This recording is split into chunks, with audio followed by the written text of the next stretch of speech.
The record was hot. See, let's jump back into 1996, right? Hold on. I want to know one thing though. Since you was the businessman, right? Was it harder to get those final people, Woody, Jazz, Sisqo, to get on board with you? Because I knew Mark running through the hall with the See the thing. Hold on. Before you answer that, because we're gonna get into that. I know how you trying to lead that off. But in 1996, right, when y'all dropped, first and foremost, when you're from Baltimore and you get a little bit of fame, everybody claim you as their cousin. Like everybody was in school with, oh man, I'm dating Sisqo, Nokio's my cousin, Woody's my cousin, Jazz is my brother. Like you know how Baltimore. Seeing something. But do you realize? Right? Do you realize the influence you had on the whole overall culture at that time, especially coming out of this area? Because next thing you know, we all know Sisqo got the blonde hair. People started dyeing their hair. Everybody started getting John first. But wait a minute, 89. Everybody started getting dragon tattoos, right? No. Everything. All right, can I tell y'all true? Dru Hill a gang. Dru Hill is a gang. Okay, obviously. Bullshit. No bullshit. Like. I'm gonna tell you how you. No. Like when we was in school, and I think like I had somebody ask me after they had talked to some people. I ain't gonna say who because I don't want niggas to get sensitive if they hear this shit. But they asked me. Let them get sensitive. They asked me, did I think I was a bully? And that's the reason why everybody has their feelings at one time or that. And I was like, I got a good answer for that. If I was, that shit worked. Yeah. Because our shit would be, one summer it'd be like, yo, we all cutting our hair, ball wearing bandanas like Onyx, and if you don't do it, you can't be in a group. Mm-hmm. Next summer it'd be like, we dyeing our hair this color, and we wearing white vests and white Giuliano boots, and if you can do it, you can't be in the group. Right. Then the next summer it's like, you gotta get tattoo on your neck, and if you don't, you can't be in the group. Mm-hmm. That shit worked. Yeah, you had a template. You was going by a blueprint. Yeah. It's funny that you say that because when you reach a certain status, mm-hmm. then people want to co-brand. It was a brother who was working for Calvin Klein. The only brother I knew working for Calvin Klein. Mm-hmm. He was like the sidewalk. Mm-hmm. He was everywhere. And he asked us to take a meeting. And we was going through some shit with Island. And we just... when we got on them seats and shit? We just walked into Calvin Klein, but when we walked into Calvin Klein, they'd never seen nobody walk in like we walked in. Okay. We had the group. We had the production company. We had the accountant. We had the group's lawyer. We had management lawyer. Mm-hmm. We all looked alike. Like a gang. No, not like a gang. I know what you mean, but you know what I'm saying? Hold it. Like, you know what I mean? Like an organized team. Mm-hmm. Of black people. That's what I was saying. That's what I was about to say. Not just black people. Highly educated. Yeah, because see, and not to cut you off, but see, one thing that people don't understand about us is like, number one, we was happy to be there. Everywhere we went. Before we left out the room, we thanked every motherfucking body. Oh, they were great. If we was on a TV show, we thanked every fucking body. The crew, everybody. Craft services, everybody. If we was shooting a video, if the set time was 7, we was there at 6:15. Sitting in the trailer ain't even open yet. Early you on remember time? what Leon said when we was there for the Foxy video? We was there at 1 in the afternoon.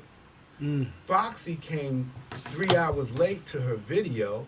When Leor Cohen, who ran Def Jam, showed up at 3, he said, "What are y'all doing here?" I said, "Leor, we've been here since 1." Motherfuckers and weren't used to that shit. And he said, "Oh my goodness." Punctual. Y'all was punctual. No, we R&B punctual. That's some rap shit. We don't know what they do over there. But we on time. Oh, no. That's why I said punctual. I'm not trying to put anybody down, but it was what we considered business, it was business. Right. And so we understood that everything is running on a time See, schedule. plus then We was there. Niggas got refined a little bit because Yeah. they put us through media training and all that shit, so it wasn't. They don't even have that no more. Right. No, and we're going to talk about that too because I don't was talking have about that. talking jazz. There's no about development trying to start anymore. some shit. At all. No. There's But no just- development. They got rid of that whole sect. But I think every they label find got rid of- entertainment. I think they find entertainment in the artists fucking up. I'm gonna tell you So what. they can- I'm gonna tell you Well, what the thing happened. is, they lazy now. It's like Motherfuckers, because motherfuckers started this thing called the research department. And what the research department was, a bunch of motherfuckers in front of the computer who were looking at sound scan and BDS by region. Mm-hmm. So you see a nigga in Mississippi getting 500 spending his own money, gotta and see you it. know, call out research coming between 500 and 750. You weren't even getting the video before you hit that. So if they already doing it, it's like, well, fuck. Well, if we just if we do as simple as match whatever they selling, whatever they spending themselves, that shit gonna go through the roof. So then they start sending motherfuckers out to all that. That's how you start getting all these little independent motherfuckers. The record companies was like, all right, cool. Well, if they already doing the work, all we gotta do is get behind them with some money and give them access to our back office shit, because 9 times out of 10, when you doing like how Grand Hustle was, you ain't got a full staff, but you got a motherfucker that can call do radio. You got a motherfucker that can do marketing. You got a motherfucker that go out and get your endorsement deals and shit before 360. So you already insulated, and you got shitload of money. So they figure all we gotta do is do your accounting that you're not gonna do, which is that 3 points that a producer get on one song. That's 3 points is 90, which is 3% is 97% of that one song left, and I gotta break that shit. Ain't nobody doing that shit. You need a record company for that. Independent niggas like, nigga, we on the master together, nigga, 50-50. You sign your publishing shit up, and we gonna. a lot of people don't understand that point system. We ain't gonna do all that dumb ass shit. It's not even, it's fun. What you said in terms of the numbers, it bears it out. 10 years ago, it was about 4% independent labels. 10, about 12 years ago.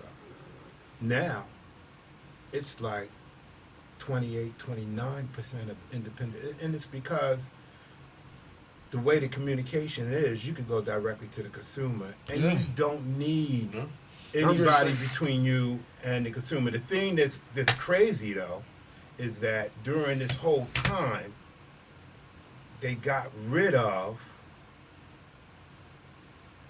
the things that allow independent artists to make money, which is selling a product, selling a record, product. a physical product. Now it's digital, so it's like, how do you monetize digital now? When it's forcing 1,500 of well, it's not yeah. just that. When it's forcing people to have to do education, research, and get creative with some of the geeks out here, so that people can come and buy your action wherever it ain't streaming. Because there's a lot of stuff out there that's hot that ain't streaming, but you could go somewhere to get it. Because motherfuckers. And you have to know where to go to get it. But see, motherfuckers started realizing that you're going to pay $150 for my concert, I'm going to give you my album for free. Oh, Prince. But you actually just paid $150 for my album, thank you. Yeah, Prince. Let me get into the shit. But see, Prince, the reason why Prince did it so big is because Prince had the brick and mortar store in the concert, scanning the fucking records. Right. Right. So he had Walmart or whoever the fuck it was. No, it was Sony. Whoever the fuck, Sony. the motherfucker in there. And in the jump. Bang, bang. Yeah, that's a His Super last deal Bowl. was with Sony, right? No, Yeah. no, I ain't talking about I'm talking about like years ago. I'm talking about when he first did it. When he first, after he did this shit. The Black Album, put all of that together. No, after that, before he did this shit though with Target though, it was before the Target deal. But they was selling them out. They had them on in Walmart and shit or whatever, and it was the little blue sign in front of the table going beep beep, beep beep. Right. That's crazy. Oh, he was getting a real number. Uh-huh. He was getting a real number, and part of the way that he was getting a real number was the thing about Prince is Prince had hardcore fans.